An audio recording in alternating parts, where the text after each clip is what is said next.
Mittersain, who's the founder and MD at Nazara Technologies, joining in on the show right now to really give us more perspective on this. Nitish, morning. What a validation coming in from the big man himself, or rather two of them, saying that gaming is going to be bigger than movies. Is that really possible in India? Absolutely. You know, when I started Nazara way back in '99, I was studying in college over here, and I had this vision that gaming at some point of time in a country like India will become very large. This is 20 years back. So it's absolutely a thrill to see someone like Mukesh Bhai today validating what I had thought of or dreamt about 20 years back. And I spent last 20 years trying to build up over here. What's changed in the industry, apart from, of course, resounding comments from the likes of Mukesh Ambani, you know, because I remember when, you know, we first started to see the anvil of gaming companies. It was all such a niche play, niche market. Today it's grown so much. You know, what are the opportunities there today? You know, I think the big change from an India perspective has actually been the advent of smartphones, right? Because when I started a long time back, you didn't have that kind of device availability or accessibility across the country. Now with hundreds of millions of smartphones, everyone has the perfect gaming device with them. And with data costs down, fast speeds, it's just the perfect, it's the perfect storm, as they say. And you said that demand was so strong that you've actually got incredibly high pricing power also now coming into the industry. Absolutely. Okay. Now, there's also eSports, and that's something that's a very fast-growing segment and entertainment format really among those competitive gamers. For those of our viewers who don't really know, can you elaborate a little bit more about what eSports is? What is the current market size? How many users are there? And what's the potential to grow? So I think a certain part of gaming is transforming from gaming as entertainment to gaming as a serious sport. And you have tournaments, you have celebrity players, you have spectators. It's big in poker, I believe. Exactly, but now it's also big in mainstream gaming. So you can have PUBG or a variety of games, including our own game WCC, which people are actually watching online or even in stadiums.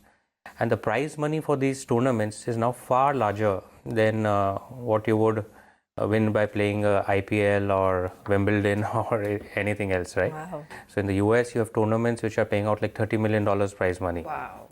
So like... It's a new profession altogether. Absolutely. And we're seeing that kind of uptake in India already very fast. So I think in the next 2-3 years, one of the big trends even in videos or, you know, online viewing is you're going to see this huge surge in watching other people play games online. Sure. But what kind of games are working well in India? You know, because when you just browse around, everyone's still killing time on an Angry Birds, you know, Candy Crush, what have you. Of course. So India is a casual gaming market today. Right.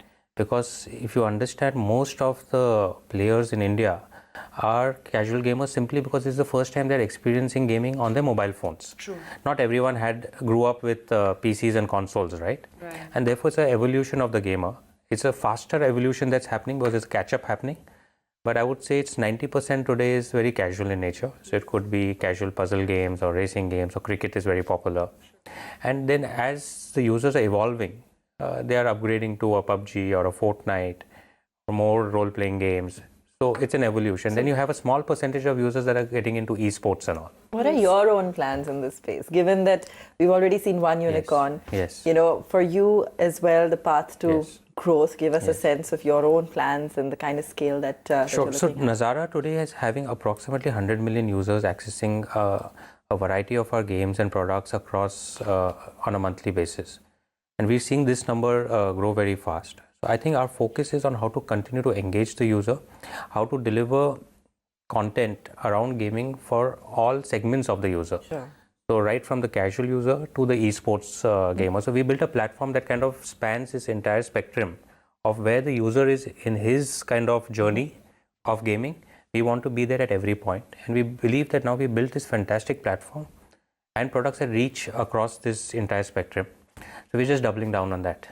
I'm What taking is a the look. future? I just wanted to understand. Is gaming going to become next on OTT? I mean, would you go on Netflix and start playing games? Is that the future of it? I think you're definitely going to start watching games. It's already very big. It's big on Twitch. It's big on YouTube. It may come on Netflix. It's already, we've got a partnership now. One of our companies, Nordwin, has a partnership with MTV, where they're running, I think, 3 hours a week of programming. So it's already there on OTT. And I think naturally, these OTT players will also want to make it more interactive. And with streaming starting, you can stream interactive games. I think that's a natural progression that will happen. Some of the top downloaded games, PUBG, Subway Surfers, Color Bump. What are your favorites and what is it that people in India are playing? Well, I'll be biased. I'll say I'll read. My kids' favorites is Kidopia, which is, like I said, the game for young kids, which is extremely popular and what we call healthy entertainment. Because with 2-year, 3-year-old, 4-year-old kids, you can't keep them away from these devices. But at the same time, as parents, you want to deliver something that's healthy to them. WCC in India is extremely popular with 40 million users a month. I now don't play so many games because I don't know whether I'm playing games or I'm working, right? So it's kind of... it's a thin line. Doing what you love. That's awesome. But tell me, I mean, what's the future? Can you eventually buy products while playing games? Is that the big disruption that's going to happen? Besides that, gaming is going to be across platforms like we just discussed. Some immersive games are actually becoming platforms or social networks on their own. Fortnite is a great example, where you have actually music concerts happening inside a Fortnite, or a new song being released inside of Fortnite, where actually people go to watch it in a virtual stadium. Right? And there's huge participation. So I think a lot of these games, which are very immersive and have high engagement, will actually transform into social networks themselves, new age social networks. And I think what's also going to get aided is the VR.